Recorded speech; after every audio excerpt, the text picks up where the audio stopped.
Okay, so in this video we're going to start to look at two of the ways in which oligopolies behave, and from the last video that you hopefully have watched now, you'll see that given the characteristics of oligopoly, firms can either collude or they can compete. And if they collude, then you get either a formal or an overt agreement or an informal agreement, and then there's competition as well, and then game theory sits between those two options. That's what we were saying in the last video.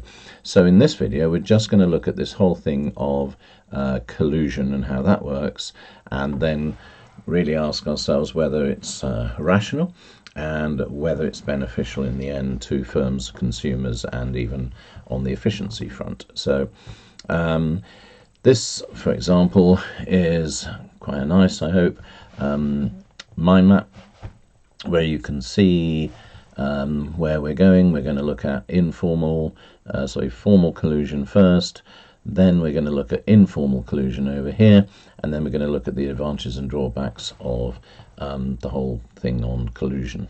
Okay, so firstly let's look at this formal type of collusion, and this is the one that is illegal. So a formal collusion where firms get together and they collude, they make these formal agreements, and what they do is they either agree to set the prices in the market, and obviously they'll set them at a high level, or they'll limit the output. And if you think of a simple supply curve, if you limit output, then the price is going to rise. But there's also another type, which you'll see in some of the examples I've got, where you, as firms, they agree not to compete with each other in different markets. So they agree that, let's say in the cement market in Europe, for example, they split up the market, and they basically said, you as a firm, you can win all the contracts in that country, and the other firm, you can win the contracts in this other country. So they split the market up.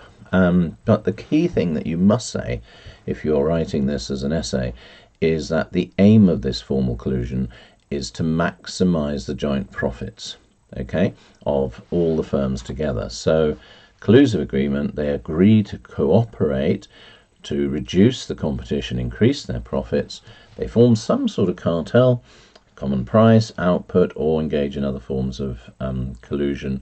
That could be price fixing, bid rigging. That's where there's a bid process going on. Let's say in construction, you'll see this as an example where they were asked to make a bid for producing and providing cement into an industry, and they all agreed we'll in this country we'll set a high price for our bid, and you can set the slightly lower price, and you'll win the bid in this country and we'll win the bid in the other country. So that's basically what happens in those markets. So if you want a diagram, here it is. It's the diagram which you'll see is a monopoly diagram, because that's what the argument is, that the firms come together, 3 or 4 firms, 5 firms, whatever it takes, will come together and they'll behave as if they are a monopoly. So they'll collude to set a quantity where marginal cost is marginal revenue, and this is the quantity. They might even limit the quantity here, but the key thing you've got to show is that they produce this quantity, they sell it at this price here, this is the average cost, and so you have a box of supernormal profits in the market, and so they behave as if they're a monopoly and they earn supernormal profits. One of the good things is, I think, being able to compare this collusive oligopoly here with a perfectly competitive market. So this is a standard diagram. When you look at, in all the red lines here, are the long-run equilibrium in perfect competition. Okay, so what we're saying then is that the supply curve in perfect competition in the market, remember, in the industry, if you like, for perfect competition is this curve here, the marginal cost curve. The demand curve in that market is the same as the demand curve that would face the oligopolies. And so perfect competition in the long run, equilibrium, sets a price where demand equals supply, and then it came across, if you remember, and that's when you get the individual firms. But in this example, what we're saying is that this here would be the price in competition, this would be the quantity in competition. That is different to the long-run equilibrium in collusion, where there's this monopoly, and this is where they would set MC, MR, setting it there. This is the quantity in the oligopoly where they're colluding, therefore the price is up here, and the price in a collusive oligopoly is higher than it would be in competition, and the output is lower. So you get several effects here which you can start to build in terms of analysis, whether it's good or bad. The price is higher, the quantity is lower with collusive oligopolies. The consumers, remember, are going to lose some consumer surplus. So this was their consumer surplus across here, up here, down here. That triangle there was the consumer surplus in competition. This is the consumer surplus in the collusive oligopoly. And so this area here is the area of lost consumer surplus. So you could identify that on a diagram. Firms are not going to operate at productively efficient point. Unlikely, if we put in an ATC curve, it's unlikely that this is going to be, you know, at the lowest point at this level of output here. Okay, but the key thing then that you can say definitely is the firms don't operate at allocatively efficient. So you need to understand what allocative efficiency is. A video on that. But basically, allocative efficiency, you look at this point here. This is the output of the collusive oligopoly. This is the price. This is the price over here. So that means that's the value that the consumers are putting on this good, and the marginal cost of production is down here. So this distance here is simply saying that the marginal benefit up here of producing the good, that the consumers say it's I'm willing and able to buy the good at this price, is higher than the marginal cost of using up scarce factors of production, and therefore the firms ought to increase their output. So they ought to move to the right because the marginal benefit exceeds the marginal cost. So every time we move output up to this level here, this triangle here is known as the welfare loss triangle. In other words, there could have been more welfare gained. Okay, allocative efficiency is simply saying there could have been welfare gained because marginal benefit exceeds marginal cost, but the firms are not operating at that point. So they do not they don't gain that welfare, if you like. So they are allocating too few factors into this industry. Okay, so it's really important that you're able to expand upon what we mean by an allocatively efficient point, and there's another video on that if you want to have a look at that. Okay, so here was a question in January 22 in the International Exam Board, and it came from a real example. This here, you click on that, okay, or just copy that. You'll find that's the actual government site which has looked at this problem here, and this is 3 pharmaceutical firms, there were 4 in fact, Lexon, King and Alyssa, found to have illegally shared information to keep prices artificially high, and then they were fined for the collusion. Okay, now the question is evaluate the benefits of collusive behavior. So there's different things that you need to say. When it says evaluate the benefits, it does mean, of course, what are the benefits and what are the drawbacks. Okay, and it doesn't actually split it out. It says the behavior between the firms, but often you really need to make 2 strong analysis points and 2 strong valuation points, and the better way of doing that is to split up on the effect on the firms and the effect on consumers. Okay, so the argument, what's the effect on firms? So I'm bringing in here in this lovely yellow color, these are the benefits. Okay, so firms, they earn supernormal profit, hence their share price rises, because when they make more profits, more people think, oh, there's going to be more dividends, and so they start to buy their shares. That raises the price of the shares as demand for their shares goes up. That means not only with the supernormal profit, but also with a rising share price.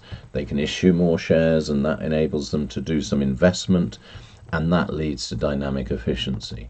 Now, this as a point gives you really, I would say, an advanced level of chain of reasoning, a really developed chain of reasoning, going from profits to share prices to investment to efficiency.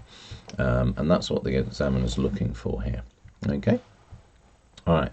Second one, it can avoid harmful price wars. You'll see in the next video that price wars can be harmful to firms, because a price war is when they're going to cut prices and with the hope that other firms leave the industry and they gain their market share. But it involves some lower profits to start with, okay, because lower prices, lower profits. So, it's going to avoid that if they can collude, and that can come in when it talks about game theory here. I'll explain how you can bring that into your answer. And price wars are part of this game theory model. Also, one worth thinking about is that if they collude, their prices are higher, but they're less volatile, so they sort of can move around the supply. They can agree the price at a more fixed rate, and so there's less volatile prices. Now, this is something you may have come across in macro and development economics with the primary product dependency problem, but if you haven't, you're going to look at that. But even for UK firms or domestic firms, because the prices are less volatile, it increases certainty, and therefore certainty leads to higher investment. Okay, that's the argument that you've got to make. So I think that's a point that you could also add into all the benefits. All these are benefits to the firms, and it avoids the non-price competition. When we get on to competition, competing, not colluding, competing, we're going to see that there's pricing and there's non-pricing. And so non-price competition leads to advertising, things like that, and that's costly. Okay, so, and then whether or not it works will depend on, the increase in demand compared to the increase in the cost when they undertake this non-price competition. So you've got 4 really good points which you can develop into one paragraph of analysis on whether or not there's benefits of collusive behavior. And to the firms, the argument is yes, but these, in pink, are the drawbacks and the evaluation, if you like. These gains that you get from collusion, they might be short-term in nature, because a lot of firms might start to break the agreement, and there's a lot of there's been a change in the Competition and Markets Authority in the UK, where they've been offering concessions to those who are going to whistleblow, and so that's been going on quite a bit recently, and you'll see that is in an example in a minute. But the gains that you're making, all these gains, if the cartel or the collusion that's going on isn't strong and firm, then those gains might be very short term, and the firms who are caught colluding can be fined up to 10% of their turnover. That's the value of their sales, which then raises costs and reduces their profits in the long run. So there's a risk of those fines, but as I say, make sure you don't just say there's fines, but you say this then will reduce their long run profit. And also there's the negative publicity of being found out, and that can reduce sales in the future. So not only you've got a problem on the cost side, but maybe on the revenue side, as your demand for those firms' demand comes down, they're going to have lower profits. So overall, I think you could argue it's quite beneficial for firms, that's why they do it. But there are some drawbacks, and there is some evaluation there. You must be arguing about how tight that collusion is, how tight the cartel is, if you like. And we'll look at the conditions later in this video. On the consumer side, obviously, these are the drawbacks, if you like. These are the drawbacks of collusion for the consumer. Their prices are higher. You saw that in the diagram. And whenever you see prices higher, reducing their consumer surplus and reducing their real income, and you can talk about, whether or not they can stop buying those goods. So this was, drugs firms, and that some people needed those drugs in order to have a good lifestyle, as it were. So it's quite hard for them to stop buying them. And but in other markets you could say, well, it's not so difficult and they can just stop buying them. Okay, so again, that's where you bring your context in to this. There will be less choice. So if these firms just agree to split the market up, you've only got a choice of one usually in that market. Okay, so less choice, and as we saw from the diagram, another drawback, linking it into the prices, etc., allocative efficiency is not achieved. So you bring, my opinion, bring the efficiency in here as a drawback, linking it possibly to the dynamic efficiency that may be gained over here with the investment that's made. So from the consumer's point of view, these are negatives, but we can balance that with some evaluation. Of course, the extent of this happening depends on the price elasticity of demand. And if, for example, your PD is pretty inelastic, then obviously when you raise the price, then the firm, you're not going to lose very much demand, and so that's worse for the firms, for the consumers, or when they reduce their supply. If it's inelastic demand, then obviously the price is going to rise a lot.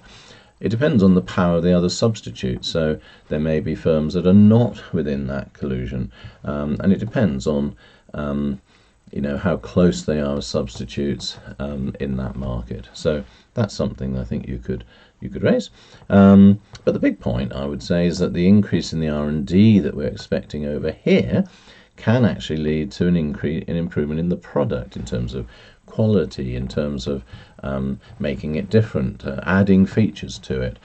And that's important because you can say that raises the welfare of the consumers. Now, the examiner tends to talk about this in just saying, oh, therefore the consumer surplus rises if there's increased R&D or an improvement in the product.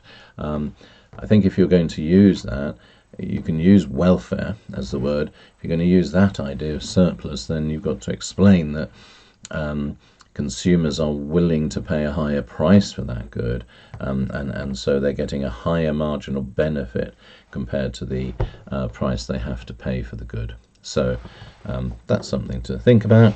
And also, if they are colluding on price, then one way that the firms might start to compete against each other is on what we call the non-price part of competition. So they might improve the quality and the product improvements. They might do something about the product. So all of those things give you an idea that this is good.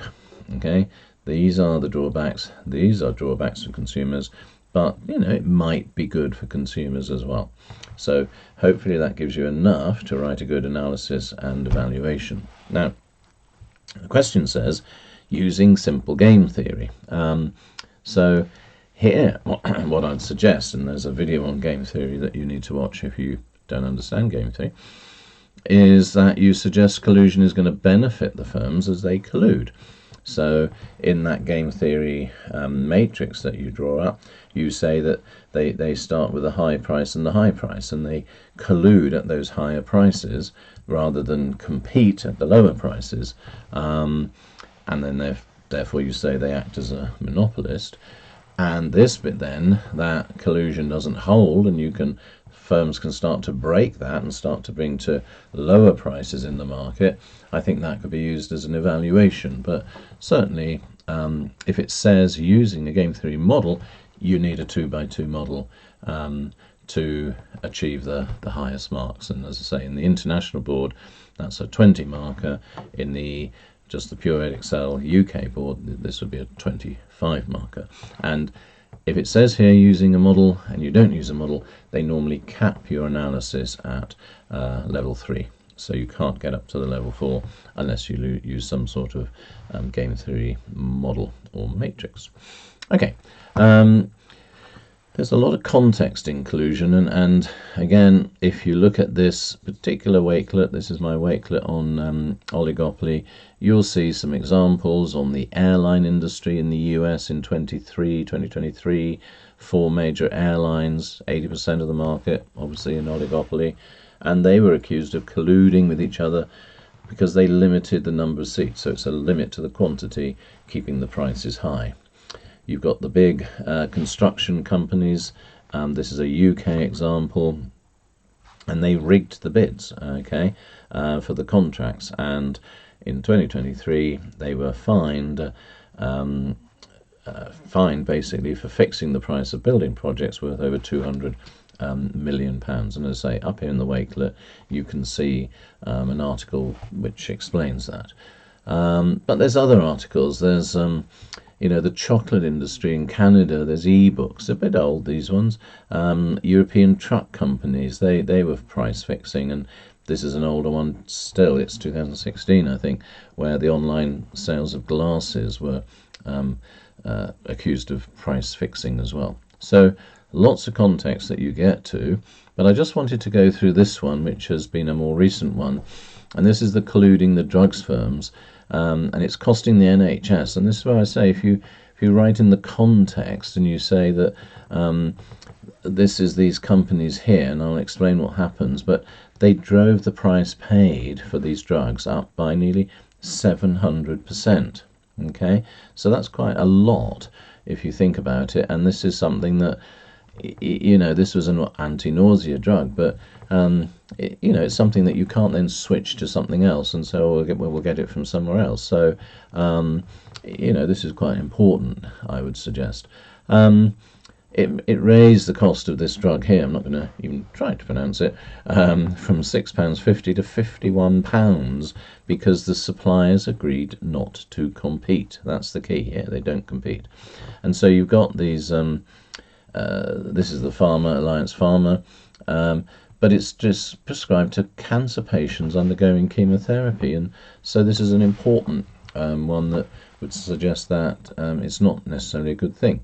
I'll show you the next one. They agreed not to compete, and so basically what happened, if you read about it here, these two companies, Lexon and Midric, were paid a share of the profits earned by Focus on the supply of the Alliance pharmaceutical products. So Alliance basically made the drug.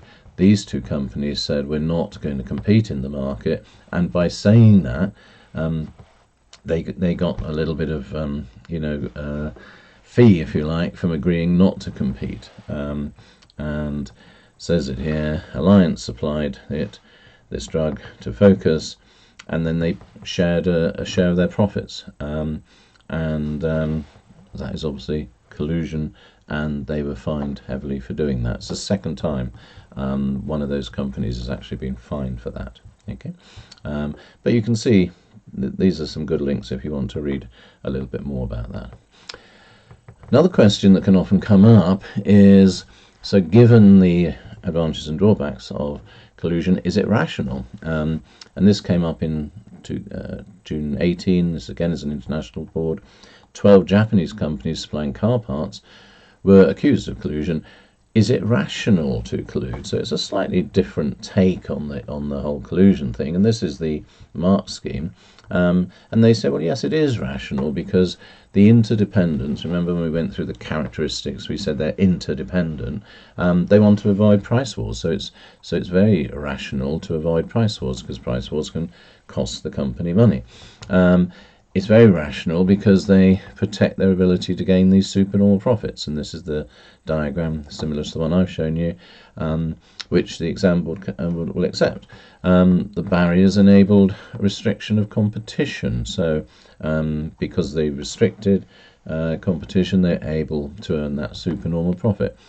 It's rational because it reduces unpredictability and uncertainty. Prices are stable, so that's a rational thing to do. It increased their profits, which encourages them to produce, R&D and longer run profits. So of course it's rational. But you can see that they're using the the benefits, if you like, of collusion as of course it's rational because they get these benefits. They avoid the potentially highly damaging price war.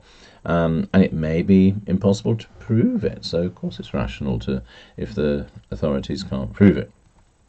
The evaluation, as I've said in the other section on the advantages and drawbacks, might be short-lived. Falling demand in this market might create tension, so I would be arguing how strong is that collusion and the cartel agreement? Is it going to be broken quite easily? You might get new firms entering into it, and so that will break the existing agreement. It might have been more beneficial to compete, okay? And obviously exposure of that behaviour is likely to cause agreement to end. In other words, that if they're found out, then that will end. You can have procedures which are costly. In this case, in the UK's case, I say 10% fines. Exposure may mean fines, negative publicity, and then making an overall judgment here. Will the benefits outweigh the costs of that exposure and the risk, if you like, of being fined? So it was a nice question because it looked at it in a slightly different way, but it's simply looking for the advantages and the drawbacks of collusion. So what are the conditions required? Well, this is where you can get questions really which ask how is conclusion likely, will it be secure, and these are the conditions that you need to say.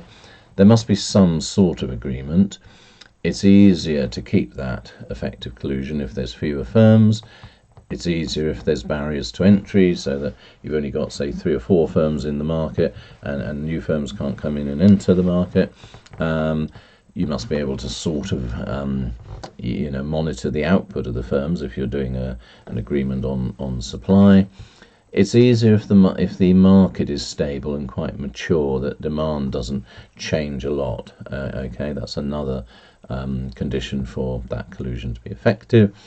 The costs have got to be about the same, roughly the same, similar production methods, because obviously, you're setting a high price or a price, and then you've got to sort of argue that that each firm must make a similar level of profit. And demand should be fairly inelastic, as I say, so that if you restrict your supply, the price can go up quite a lot, and you can increase your revenue at that point as a firm. If you've got elastic demand and you raise your price, you lose so much demand that your revenue would go down. So you need to have inelastic demand for your revenue to go up when your price goes up, and it is slightly easier if you've got a dominant firm. So hopefully that's helpful on the conditions that are needed for effective collusion. Lastly, we've looked at the formal. Let's look at informal. Tends to be collusion that is an unwritten rule, and this is the one that is really hard for the authorities to find out about and decide whether or not this is illegal, because there is something called price leadership in industry, where literally the biggest firm sets the price, and the strategy, the corporate strategy of some firms is, I'm just going to follow what the others do. So I'm not colluding, there's no discussion going on here, I'm just going to follow the price of the dominant firm, if you like. There's something called barometric price leadership. It's like a barometer. In other words, one firm sets the higher price, waits to see if the others follow, and if they do, then they keep the price high. It's like the barometer, it keeps it high. But if they don't, then the price comes back down again. So they're sort of testing the market, if you like. And this barometric price leadership occurs in the US with these internal flights. And it's a very interesting industry to look at, because everyone's ticket, you can always look at what the other airlines are charging online and watch what they're doing on prices. So price leadership and these sorts of things, informal collusion, not necessarily illegal, but quite difficult really for the firms to, or for the authorities to work out whether or not they should be fining these companies. So hopefully that gives you a good understanding of collusion. As I say, you've got to know the characteristics of the oligopoly, you've got to know about the conditions that are necessary, and you've got plenty of examples and context there of whether collusion is good or bad, and then from that whether or not it's rational. So hopefully that helps.